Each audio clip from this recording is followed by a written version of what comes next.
అలాగే మహిళలను కూడా చూడకుండా మా అందరి మీద నీచాతి నీచంగా పోస్టులు పెట్టి అవమానిస్తుంటే వారి మీద కేసు ఇవ్వడానికి వస్తే కనీసం ఆ కేసు ఏదైతే రిప్రజెంటేషన్ మేము ఇచ్చామో దానికి రిసీవ్ కాపీ ఇవ్వడానికి కూడా 10 ఫోన్లు చేయడానికి లోపలికి బయటకి తిరుగుతూ తర్జన భర్జన పడుతున్నారు.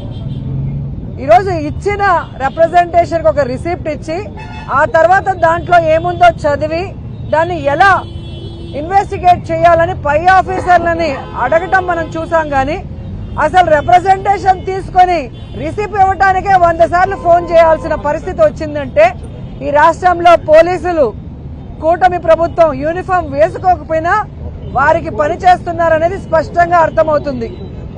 గతంలోనే చెప్పాం, ఇప్పుడు మళ్లీ చెప్తున్నాం. పోలీసులు మీ నెత్తి మీదున్న టోపీ మీదున్న ఆ 3 సింహాలకి సెల్యూట్ కొట్టి న్యాయంగా పనిచేయండి. అంతేగాని రాష్ట్రంలో 3 పార్టీలు కలిసి కూటమి ప్రభుత్వంగా ఉందని ఆ 3కి సెల్యూట్లు కట్టి ఏకపక్షంగా మీరు నిర్ణయాలు తీసుకోవద్దు. ప్రజలు తిరగబడే రోజులు వస్తాయని కూడా హెచ్చరిస్తున్నాం.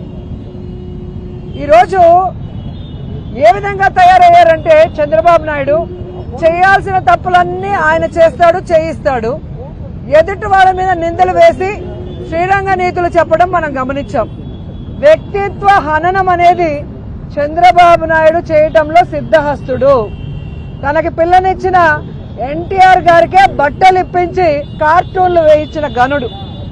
ఇప్పుడు ఎవరైతే డిప్యూటీ సీఎం గా ఉన్నారో ఆయన పక్కన ఆయన తల్లి గారి గురించి, అలాగే చిరంజీవి గారి కుటుంబ సభ్యుల గురించి, మహిళల గురించి తప్పుగా రాయించింది ఐటీడీపీ ద్వారా లోకేష్ గారు అన్న విషయం అప్పట్లో పవన్ కళ్యాణ్ గారు ట్వీట్ చేయడము, తన ఫేస్బుక్ లో పోస్ట్ చేయడం మనం అందరం కూడా గమనించాం. అలాగే జగన్మోహన్ రెడ్డి గారు ముఖ్యమంత్రిగా ఉన్నప్పుడే కనీస గౌరవం లేకుండా ఆయన మీద, ఆయన భార్య మీద, ఆయన తల్లిగారి మీద, ఆయన సోదరి మీద, ఆయన పిల్లల మీద ఎంత నీచాతి నీచంగా పోస్టులు పెట్టారో మనం అందరం కూడా గమనించాం. తప్పు చేసిన రోజు తప్పు జరిగింది అని చెప్పి వాళ్ళు క్షమాపణ కోరలేదు తెలుగుదేశం వాళ్ళు. ఆ తప్పు చేసిన వాళ్ళని శిక్షించేదానికి ముందుకు రావడానికి కూడా ఈరోజు ఆలోచిస్తున్నారు అంటే ఒకసారి ప్రజలు కూడా ఆలోచించాలి.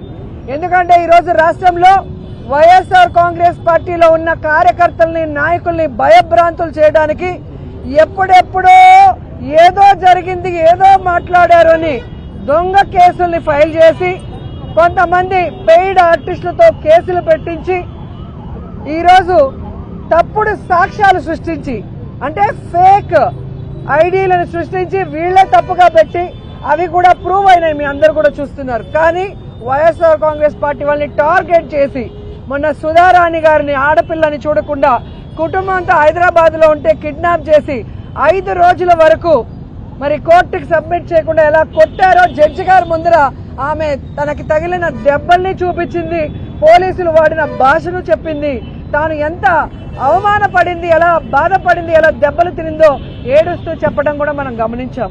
అలాగే నిన్న కడపలో సునీత అనే మరొక పార్టీ కార్యకర్తని వాళ్ళ ఇంటికి మిడ్ నైట్ లో వెళ్లి పోలీసులు ఎలా బెదిరించారో ఆ ఇంటి ముందున్న సీసీ ఫుటేజ్ లో మీకే క్లియర్ గా కనిపిస్తుంది.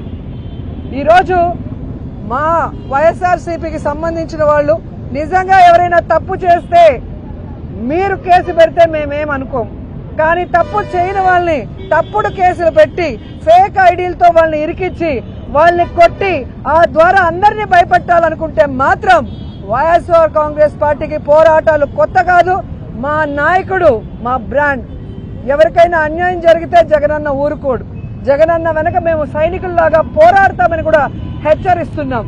అండ్ ఈ రోజు ఒక్కటే చెప్తున్నాం, చంద్రబాబు నాయుడు గారికి కానీ, పవన్ కళ్యాణ్ గారికి కానీ, హోంమంత్రి గారికి కానీ పోలీసుల్ని మహిళల మీద జరుగుతున్న దాడుల్ని అరికట్టడానికి ఉపయోగించండి, మహిళలకి రక్షణ కల్పించడానికి ఉపయోగించండి. అంతేగాని వైఎస్ఆర్ కాంగ్రెస్ కార్యకర్తల మీద, నాయకుల మీద తప్పుడు కేసులు పెట్టి అరెస్టు చేయాలని మీరు ఉపయోగిస్తే మీరు చరిత్రహీనులుగా మిగిలిపోతారని కూడా ఈ సందర్భంగా తెలియజేసుకుంటున్నాను.